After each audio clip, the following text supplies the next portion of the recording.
Hey, everybody, Thursday night, Administrator Roundtable. We're right here on the Red Zone. We're here working together with different parts of the country at the end of the fourth quarter. We're in the fourth quarter, and we're growing stronger together. And the only way that's going to happen is by making sure that we talk about what we're facing as administrators, different levels of education, because we're all facing it since the beginning of this school year. That ugly Rona made us all the same. We all started. Doesn't matter what grade level. Doesn't matter if it's a public charter, a private institution. Doesn't matter. I'll get it out. We all were facing the same thing. And now we're still facing the effects of 10 days home. Yes, a mask, not a mask. And all that built up to one of the things that we were talking before was about evaluations. And we'll talk about that in a little bit right now.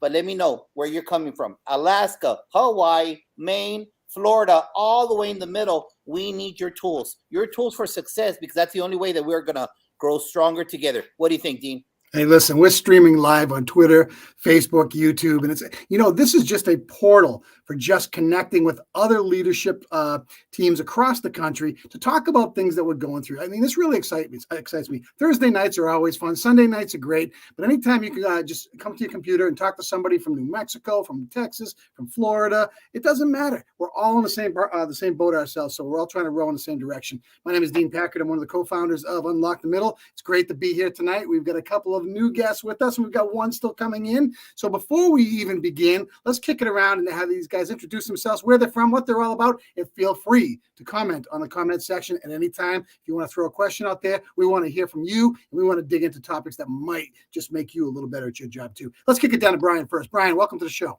Hey, thank you. Brian Miller from Great Falls, Montana, principal at Chief Joseph Elementary. Go Eagles. Welcome aboard. Welcome aboard. Tish. Hey everyone, my name is Tricia, and I am the proud principal of Bonham Elementary in Midland, Texas. Another Texan. We got that state covered. I tell you, you have a nice network down there, Principal Tovar. No Everybody's from Texas. Montana, though, is good. We haven't had a lot of representation, so welcome aboard to both of you guys. Hey, the one common denominator we all have is we're closing out another school year, okay? And I know we're all scrambling. We see the finish line. We don't get out until June 16th, which I'm sure is a little later than you guys. But at the end of the day, we don't start until Labor Day, around beginning of September. So it all works out. We all have that 180-day journey. So let's talk a little bit about things that are really, make us a little bit crazy as administrators. I'm going to kick it over to Josh first. Josh, just things that you're thinking about as you're closing out the year. And when do you end? We end June the 9th is our graduation for our Jaguars, 1 p.m. at the CCC here in Garden, USA. So we're ready to see right now 73 Jaguars walk across the stage. But not only that, we're preparing our kids that are from out of the country, Vietnam, Africa, Afghanistan, Pakistan, making sure that we prepare them as much as we can so when they go to their comprehensive schools. So right now it's crunch time for everybody, either graduation or truly trying to get that solidity of their second language, their second tongue, to go into the comprehensive schools and put up with the state of Texas and their STAR test. But it is what it is. But right now, I believe that all of us, all the people that sit in our chairs are going through the same thing. The deadline that has to do with, we call it T-test. I don't know what they call it in Montana. I don't know what they call it over there in the New England region, but we're in the middle of teacher evaluations. And you know what? Because we're also in the middle of what? State testing. And we have certain specific windows that we can observe, we can't observe, and the craziness of the whole school year. So right now, in regards to our campus, it's T-testing. And since we're a 6th through 12 campus, we got testing every single last day, from 6th grade all the way to 12th grade EOC graduation requirements, and having the summative conversations with our team members. And as Brian had said earlier, it's about those conversations that are crucial, but they have to be substantive. If not, it's just a check form and no one grows. It's a waste of time. You have to give the process its due respect as someone that sits in our chair as instructional leaders. So right now, that's what it is sitting down, making sure that we supply the appropriate time to have our team members reflect on the observations, their growth, everything that's going on. So that's what I'm in the middle of right now. What about you, Trish? Yes, I would definitely agree. I think one thing that has been a struggle is maintaining that balance of time, not feeling rushed, and giving that teacher their due diligence, that time to be able to talk about and reflect on, like you, as you said, glows and grows. I was thinking about when we were talking about topics, just when I think back to like my first year and second year, I remember it being very much just something I had to do compliance wise. Mm. Now that I have, I guess, grown in my own profession, um, I do a lot more coaching than I did my first year, obviously, because my first year was surviving. So I think with having that coaching process already in place, where I was already meeting with teachers throughout the year, it did make it a little easier to just add that more summative conversation into our schedule because it was kind of just already routine. But there's always going to be that struggle of balance and time and feeling rushed. But I felt like compared to previous years, it was a little bit easier this year, for I'd like sure. to tell you it gets easier, okay? But it doesn't because the responsibilities that are above all of those evaluations become just as big each year. So it comes down to time management. And that's what you really have to look at from the seat we sit in as administrators. Make sure you give yourself that we'll call it the roadmap to success, and make sure you hit those dates and stay on top of it. Because I'll tell you, 1 week can go by fast, 2-3 weeks, and before you know it, you're really chasing your tail trying to catch up. So we're definitely all in the same boat. Hey, before we go up to Brian, Brian, how about you with your evaluations? Then we'll go over to Adrian. No, that's where we're at. And so I think we chatted with our staff the other day about this time of year very unique because we always are stressed throughout the year, but this is the one time of year where you can't put something on the shelf for next week, right? Those deadlines are concrete. And so that stress kind of amplifies itself a little bit more. And where I'm just at with our evaluations, I'm with you, Trish. You know, you can't just have this evaluation at the end of the year without having multiple conversations and walkthroughs and all that throughout the year. My big thing, and this is where I've just kind of been my passion this year, and I'm hoping to build upon it in the years to come, is I want to give my teachers something tangible, something that they can put their hat on, that they can walk out of my office and in the next year still have in their back pocket. And so this year, what I'm trying to do, and it takes time, Dean, I'm with you, it takes time, and I'm trying to be very intentional, is give them a metaphor of what they are to our school for each and every person. And that has been super nervous at times because I've presented some people with a potential metaphor of who they are to our school, and I'm a little bit nervous that it falls flat on its face. But they have been super rewarding. Teachers have seemed to be really responding, but it's just something tangible that when you come to our school, this is the role you played. This is what I think about you in our school, and it's been pretty fantastic. Doing that is absolutely crucial because you're creating their why and you're giving them reason to come in every day and knowing that they have value. Good for you. And I'll tell you, time consuming, but the benefits on the other end of that, so well worth it. There's no doubt. Adrian, welcome. And I know you just got out of a busy meeting with your district, I believe, if Josh said that correctly. That is true. Sorry for my tardiness. No worries. Don't send me to the principal's office. You're already there, brother. Right now. No, welcome. Why don't you tell everybody about yourself, where you're from, what you do, and one of those type of things. We'll catch you up to speed. Yeah, awesome. My name is Adrian Bustillos. I'm a Chief Transformation Officer in Houston, Texas, Aldine ISD, a school district of 67,000 students. We got a minority majority district, 74% Hispanic. How many students again, Adrian? How many? 67,000. I thought that's what you said. Okay, all right. Yeah, we're the 9th largest, I believe, district in the state of Texas on that side of the house. If it makes you feel a little bit crazy, we only have 1 million people in the state of Montana, so you are. We're almost there with you guys. With it. So in my role here is I lead expanding grade choice options, unified enrollment system, and leading the Office of Transformation for the district, and then hopefully moving towards the school performance framework. So how do we take a holistic approach to evaluating schools rather than just looking at one state assessment on that side of it, so we can capture the whole school model rather than just one day of testing. So you're the data analysis man. It's part of the role that we're rolling out, but in simple terms, to launch new schools and do transformative work in our district. So yeah. Gotcha. Good stuff. Josh. Well, right now, Adrian, we're talking about, and let me take a quick 3-4 seconds. Sure. That is Dr. Adrian Bustillos, who just got his doctor's robe this last week. That's So right. Thank good you. job, Congrats. Spock. All right. Congratulations. Long time coming. Yeah, But right congratulations. now we're talking about teacher evaluations and giving them that time. So from the perspective of central office, Adrian, what are you looking at from all the campuses that you have? So I'm sure it's a lengthy number, middle school, elementary, and high school. So what are the conversations that you're hearing at the ground level from the central office point of view? Yeah, great point. I think Brian, you hit it right on the nail right now about deadlines and so forth. As the year goes by, right, like we get these deadlines in August, September, and we say, when is it? What does it look like? So how do we backwards map and plan that time frame? Because when May comes, we have a lot of things happening, and when that happens, we're like, oh shoot, I still got to do Josh's evaluation. Oh, I got to get Tricia's in too, but I have all these other meetings. So really planning out and mapping out your calendar that you have time, so you're not just doing a cross check, but really giving teacher feedback. So when we ask for growth and how to improve instruction, we should give the time to the teachers and give them that space to do it as well. So really planning out if you have 10, 12, 15 observations, how does that look in the fall, the spring semester? Can you map them out one a week or two a week to get there so that you actually have time to have those conversations and if it's meaningful feedback for teachers and students? So, the student outcomes will show.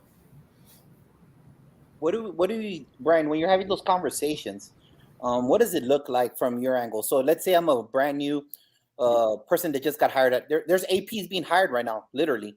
Yeah. And so they're preparing for next year. Brian, from somebody that comes with some seasoning under in your profession, what can you tell that new up and coming or the person that's about to graduate with their master's to become an administrator, assistant principal? How do you approach having this conversation, the feedback? Is it one shot deal? Is it over many visits? How do you take care of that? Yeah, I think in the same way that we try to encourage our teachers to assess their students, right? We don't give them this one state test and say, this is all you know. We try to assess them all along the year. We intervene whenever we can. We have purposeful conversations. So as administrators, we do the same thing. All year long is a process of getting to know our teachers and having being in their classroom, seeing what they are doing, being very intentional of spending time with them. And then this end of the year conversation, and where I'm just at, man, is I'm tired of either receiving or giving these very patented answers of, you're doing a good job, we really appreciate all you're doing. And I want to give them something very purposeful, meaningful, especially after these COVID years where I think people are desiring more than anything to have relationships and to be together. And so my big goal this year, and that I would encourage any up and coming administrator, is I'm trying to just be as transparent as I can and vulnerable as I can. And so if I come in and they have these conversations, so my end of the year evaluations have this side note conversation, and I ask 5 questions. What did you do well? Where can you do better? Where can I do better? And what did we do well as a school? And then the last one is, what's the analogy of our school? And so that's kind of the lead into me giving them analogy for them. And the reality is, I think even if my analogies are imperfect or they don't necessarily love them, they see me trying to be very personal. They know that I've thought a lot about this conversation. It comes with a little thank you note with the actual analogy written out on it. And so whether I'm right or wrong or incomplete, they see intentionality and they see me trying to step out vulnerability. And I think that's what matters. That's good stuff. Trish, you frozen? Yes, she is. Yeah, can you hear me okay? Yes. Can you hear me? Yes. Okay, you were coming in and out. What was the question, Josh? No, from you, what can you bring to the table to a brand new assistant principal that was hired or someone that's in school looking to get a job over the summer? How do you give that feedback to your team members? Well, I'm going to have to agree with Brian. I think one of the things that I learned really quickly was that you have to be your authentic self. When you first get into the role, it's scary. You are doing your best to kind of maintain everything and stay on track, keep everything scheduled, maintain composure, and you forget to be your true authentic self and build those relationships and know that sometimes that is what's most important and what's going to make your school even stronger is having those relationships and culture, which ultimately leads to those deep, great conversations that Brian's alluding to. So my biggest advice to any up and coming assistant principal or even upcoming principal is that just remembering to be your authentic self and like Brian said, be vulnerable. But having those conversations is huge. Even just the positive ones where you're walking into a classroom, you see something positive, ensuring that you're pointing those out to teachers. I mean, that's going to take you so much farther than just sticking to those scheduled observations and things of that nature. So that's definitely going to be my feedback to anyone who is starting new in the profession, for sure. And I just want to add to that, if I could, Trish, is just create a bridge of trust. Because when you have to have a difficult conversation with somebody about their personal growth, if they believe in you and they know that you're trying to help them, guess what happens? Those conversations aren't going to be as sticky or as tough. They're going to be able to allow it to listen and be able to really take in what you're trying to say. So I'm glad that you said that. Can I add to that Yeah, as for well, sure. Dean? I don't want Yeah, absolutely. Anytime. And I'll ask it more in the form of a question. How have you ever done more of a staff evaluation? And the reason why I'm asking is because in this, we want our staff to receive our feedback. We want them to trust us. Part of building that trust, I think, and I can be wrong, and I'm okay to hear that I'm wrong, is allowing them to give us feedback and us almost coaching and teaching how you receive that, and receiving it well and not being defensive and not being argumentative, but receiving it well and then doing something about it. What do you think about that? I'm all for it. 100%. We've done that in the past. And part of our evaluation system is a survey that's supposed to go out at the end of the year for teachers to provide documented information about certain aspects of your leadership ability in your school. And we're supposed to take that and draw back on it in our self-reflection. So it's a good part of our evaluation tool. Yeah. And over here in the districts that I've been, not so much in Garland yet, but every 2 years we do have that assessment from kids, from parents, and from our team members at the campus. And we do get that report card with charts of each question and how we rate it. And they would, in the district I came from, they would rate us to other principals. This is how you rated on this question. This is how you rated on this question with all your families compared to other schools. Wow. So did you find that beneficial, or did you find it? I loved it. I thrive. I apologize. We had this conversation last week on the Red Zone about competition. I thrive on competition. I like knowing where I stand, especially if it's an A campus. I want to make sure that my kids know that they're at an A campus. And you know what? Success breeds success. And it's crucial that I know what successful coaches, and that's what a principal is, a successful coach does. And you beg, borrow, and steal ideas that are happening there. Oh, but they're not the same demographics. Oh, but they're not. No, they're all kids. They're all kids. How can we inspire them to kick it up a notch? How can we inspire them to be that A level? And we bring it in their spirit. And that's our job, not only the kids, but our faculty members, our custodians, our cafeteria workers, our instructional aides, because it takes all of them to make sure that you become an A-rated campus. So I loved it. I like to know that I was in the middle of the pack with a lot of those questions. And some of those questions, I was at the end. It is what it is, but it allowed me to reflect as a leader and grow. Yeah, good. If it says I'm last, that means I suck compared to my peers. And it is what it is. We're not all great in everything. Nope. No. Okay. And the older that you get, the more you are able to reflect. I mean, Dr. Adrian, he's a doctor. He's got to be great at everything, right? Nah, I like to think that, but let me look at that survey result. I may not say that. I really love that approach to it, even back on the campus. The people we evaluate, I would, as a practice for myself, I would say, I want you all to evaluate me. Like, here's some questions, thought process, and here's some open-ended stuff, because we don't know how are we going to grow and adjust our team or our strategy if we don't know what we're not doing to our people as well. So the teams we're working with, we want to support and grow them. We need constructive feedback to address that. So if I need to work with Dean and say, I talked to Dean one certain way and I talked to Josh another certain way, and I would say, well, I'm just going to talk to everyone the same. Like, you're not going to see any motivation, any growth from it. So like, if we put the right conditions in place for the students, and we put the right position in place for our teachers, staff, and so forth, then the school is going to move itself. And even when you're thinking about that, the questions have to be framed in a way that's going to lead you back to your strategic action plan goals, to where you want to be as a school, your school improvement plans. And again, now, and this is a great opportunity for this right now, because I call this time period the post-COVID reentry opportunity, okay? Because we've got a chance to incorporate all the tools from COVID, intermingle them into what we're doing now, and build a stronger system.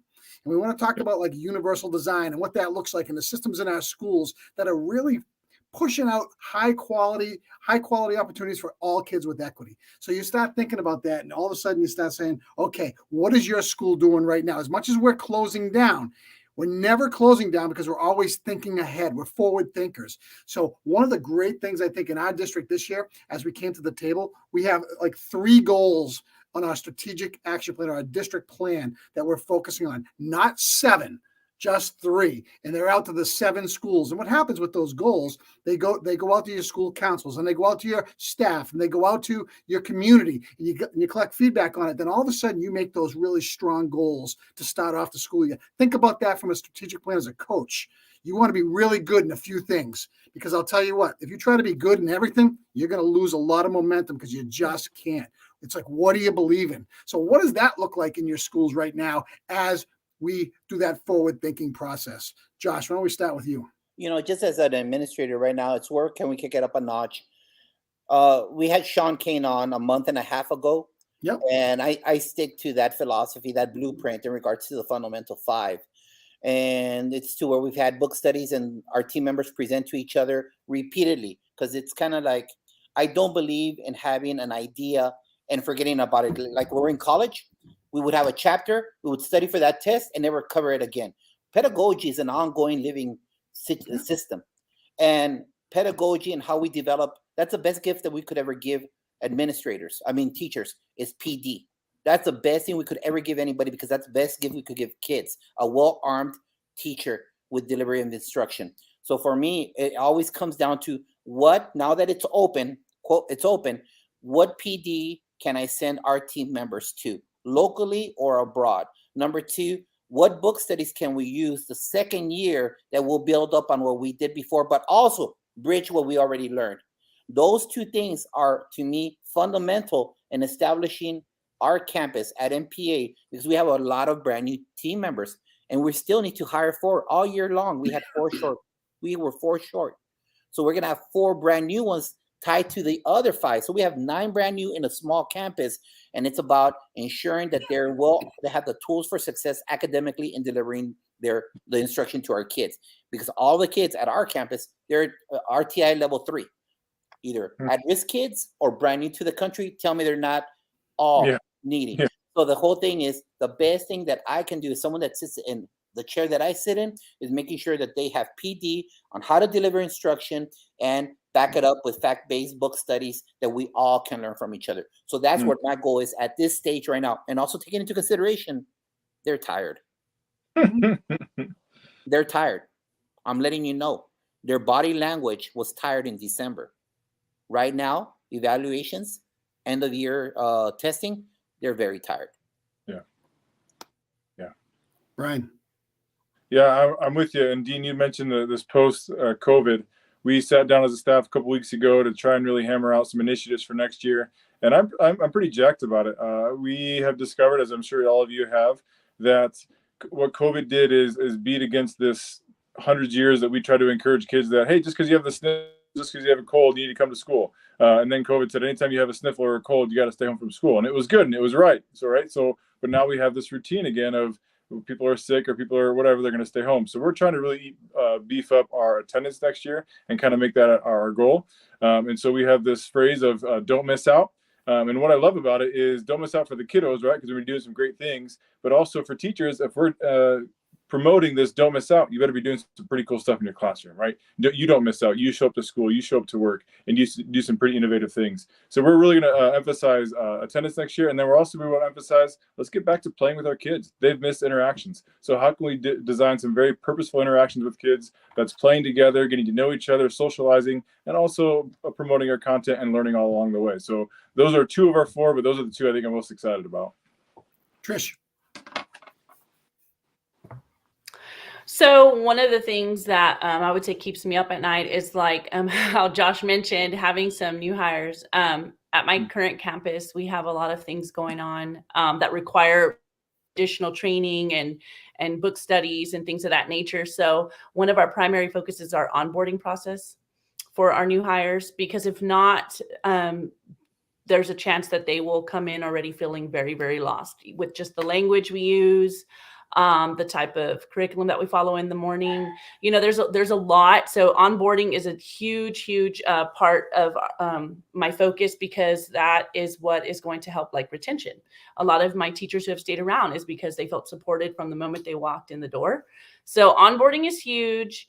The other thing is, like, here in the state of Texas, I'm sure Josh can agree with me, we have such a STAR 2.0 coming very soon. And so having to really beef up our assessments game, especially since COVID, you know, a lot of it is online.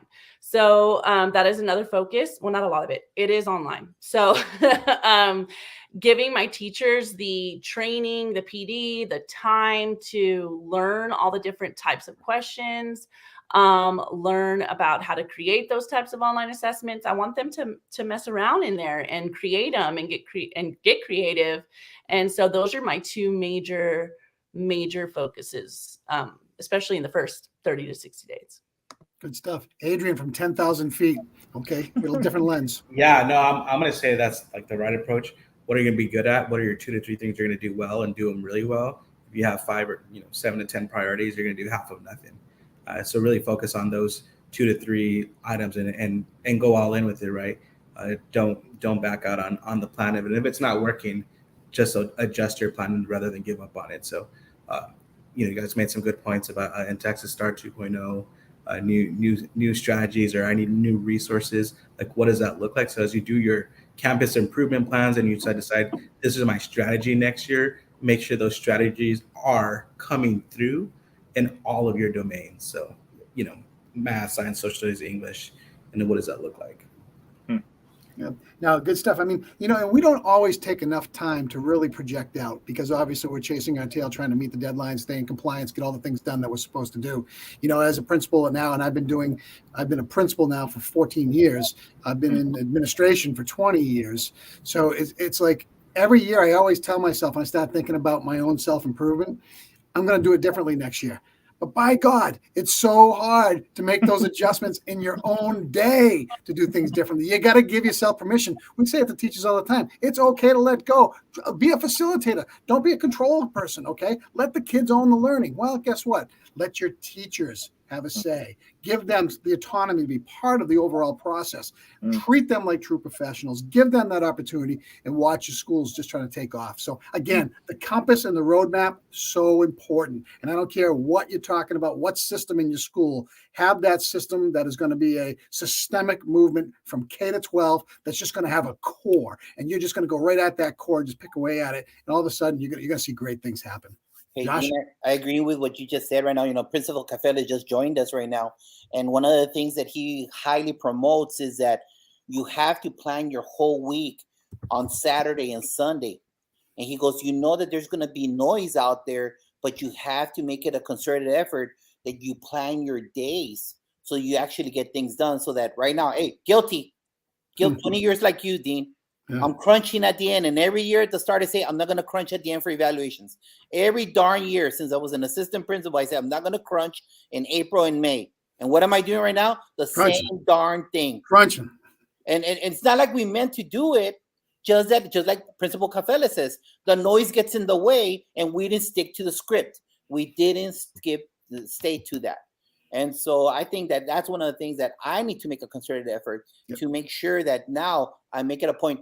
Evaluations, walkthroughs at this time, parent calls at this time. So on, just like Sean Kane said, you know what? You have to tell your central office, your immediate supervisor, your area director, that you will take parents in from 10 to 11:30 if they want to meet with you. Not at the start of the day, because at the start of the day is when you got to get all the hustle and bustle going.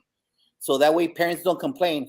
Sean Kane, remember what Sean Kane told us. Hey, if parents have to wait for the doctor for 3 weeks, if parents have to wait to get their oil changed, they could wait to talk to you unless it's an immediate emergency.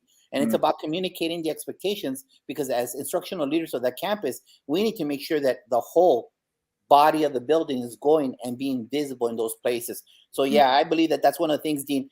I say I'm going to do it, and I find my own obstacle, and I'm guilty as charged of what you're saying. Well, what's been some of the obstacles for you, Brian?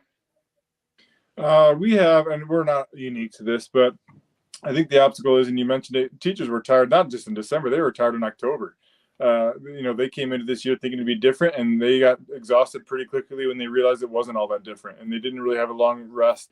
And so they are exhausted. They're crawling to the end line. And then we just, our Wednesday meeting, I gave the map of, we get out June 3rd. Every week we've got 3 or 4 major activities kind of going on, and you can just kind of see the holy cow, we got this to go on.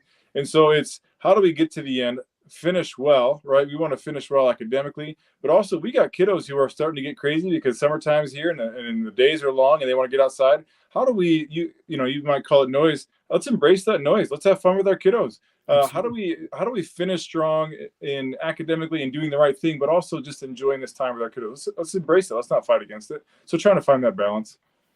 Trish? Of course, to just echo, of course, exhaustion.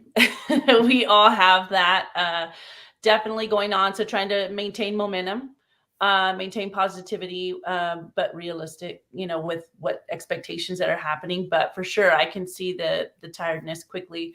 But like just some behaviors I've worked in different places where, some behaviors were pretty common, but I don't know. I guess the past 2 years I've done a number on not only just teachers but parents and students. So the social emotional well-being of our students as well is definitely something that's kind of taken precedence over anything else I have scheduled. Because Josh, like you said, I block out my morning. It's do not disturb me from 8 to 10:30. I'm doing instructional focus visits. But when it comes to a child, if they're having some form of a meltdown or something, that's going to take precedence. But so that's definitely been something I've seen more of this year. Adrian? I would hope in all of your schools, Adrian, before you go, excuse me, that you guys have student support teams that are made up of adjustment counselors, school psychologists, nurses. So it can't just be you as the principal dealing with every student. We're the last person. I like to be the first too, but we're that one member of a team. But we need to be able to drive that team to get out in front and make those connections, so we have less opportunities where we have to be pulled in different directions. So, really good point. And to that piece of it, you have to remember that our schedules are living and breathing documents, right? Like we control the tone. And I sometimes feel, and it's my own personal belief and value, is that we put a lot of restrictions on ourselves and we say we have to do this and we cannot deviate from it.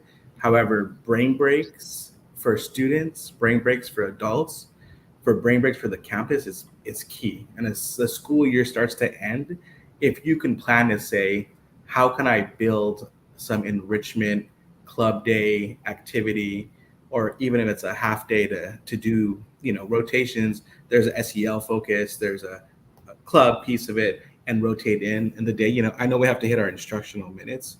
We've done our testing, we've done our piece of it, but how do you create this non-traditional school day and the days you have left, or sometime throughout the year, like once a month, every Wednesday is going to be this time. You give teachers an opportunity to take a break, either go plan and design new lessons, give them time, but the other 4 teachers will take a big group of students and break them up on that piece of it. There's actually some pretty good research out there that shows brain breaks do increase student achievement, and it does rejuvenate teachers in that side of it. We're actually doing this at 2 of our campuses this year.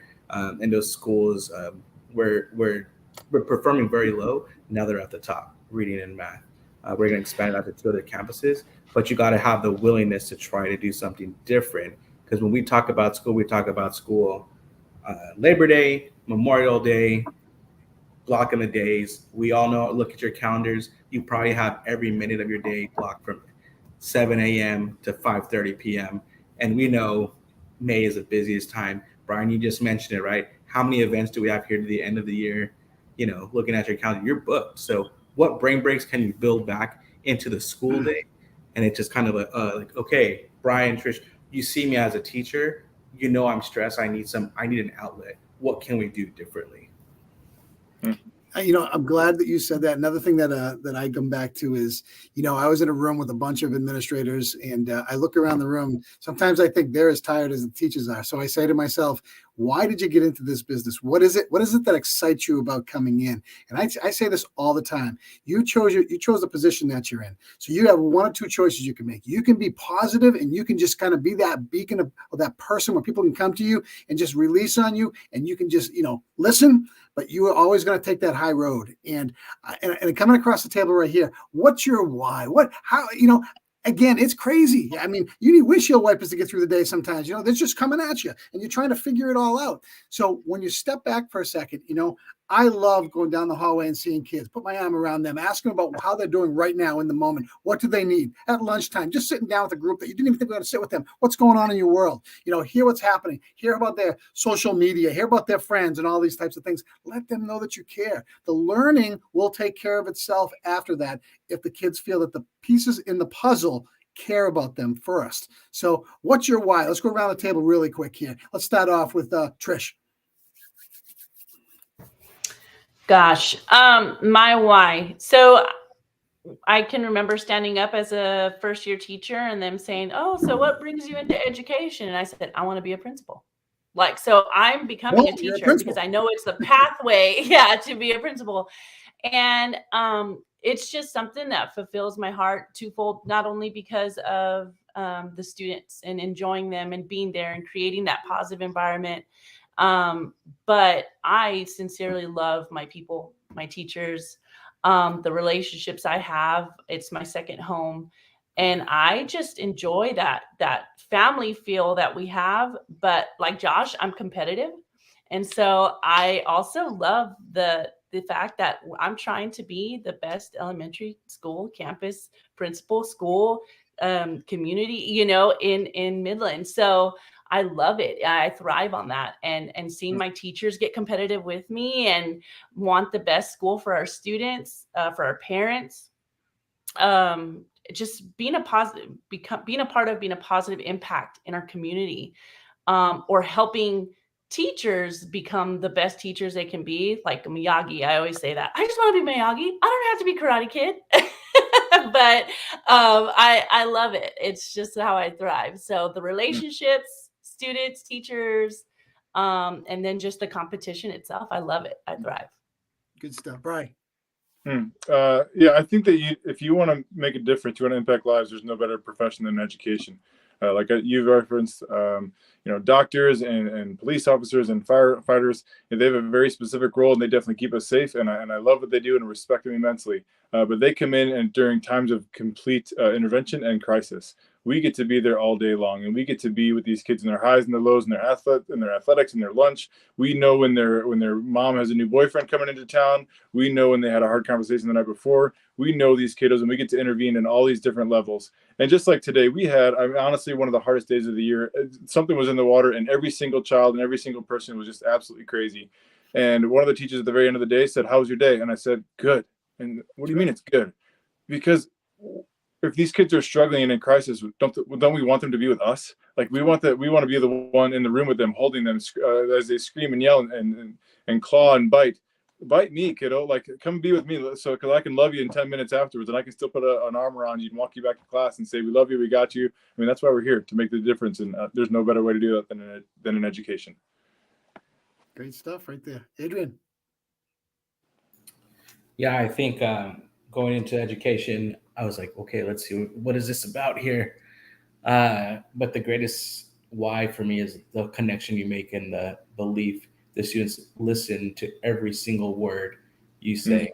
If you say it, it's gold to them, but you got to follow through on what you say. And the minute you don't follow through is the minute you lose them. So you get to hold kids accountable, but you better believe they're holding you accountable for everything you say and your actions.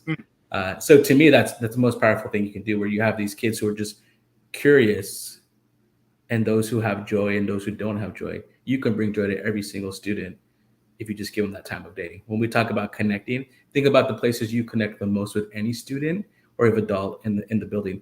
Everyone that knows me, like, I love to break bread with people.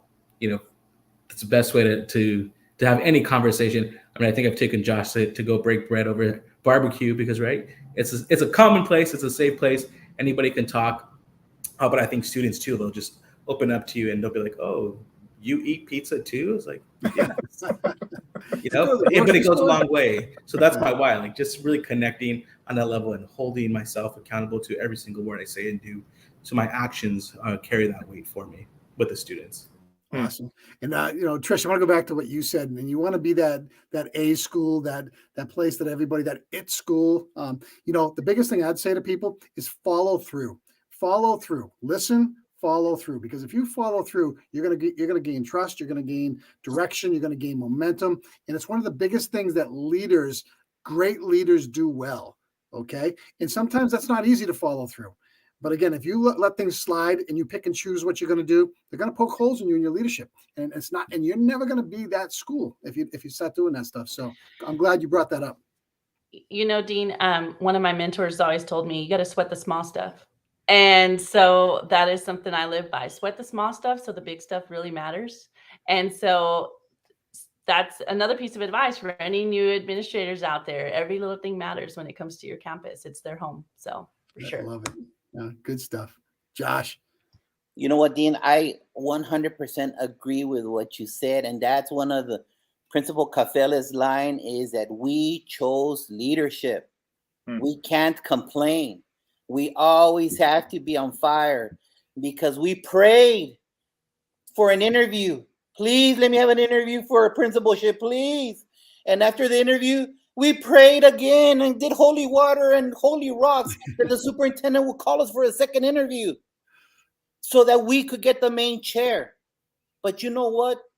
We can't afford to complain or anything because you know what? We lead that school. And having that leadership, to me, it's the why. And what's the why? It's evolved. Just like Trish, when I started as a student teacher, I said, I want to be teacher of the year. That's what I want because I know if you're teacher of the year, kids will walk on fire for you. And when I said that during my first interview at Eastwood High School, I got snickered at. That's fine. Not that I got traumatized and I still remember. It is what it is. But you know what? That gave me the fire to say, I will be. And you know what? A couple of years, I was top 10 in the district. I was. The whole thing is that my why has evolved. And I'm going to let you know right now. My why has developed a lot. My why is no more of our kids wearing orange jumpsuits. No more of our kids going from the pipeline their freshman year getting incarcerated. And that starts in third grade. That starts in third grade when you take away the rug time, when you don't let them walk the class to the cafeteria, when you put them in PE against the wall, all those discipline issues start at that level. No more Dexter Manleys. If you don't know who Dexter Manley is, check it out. Washington Redskin, functioning illiterate millionaire who ended up in jail. No more of that. And it starts at the basic level in elementary. I've been in elementary, I've been in middle school, I've been in high school. And I'm letting you know that we need to do a better job, and not even more with these kids that were at home for 2 years, 1 year, to do that SEL. Because you know what? Kids don't care how much you know until they know how much you care. And if they care about you, they won't ditch your class. They'll go to your class and ditch the rest of the people.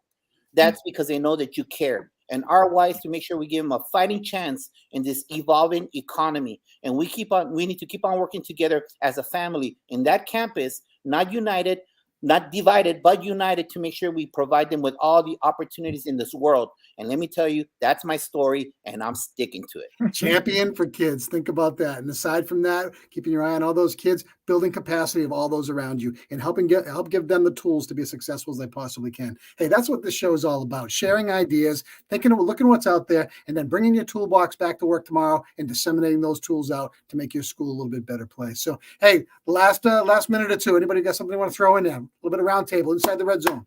Shoot it out. Trish, go. Put Trish right on the spot. It's not the national anthem. Yeah. Woo. Okay.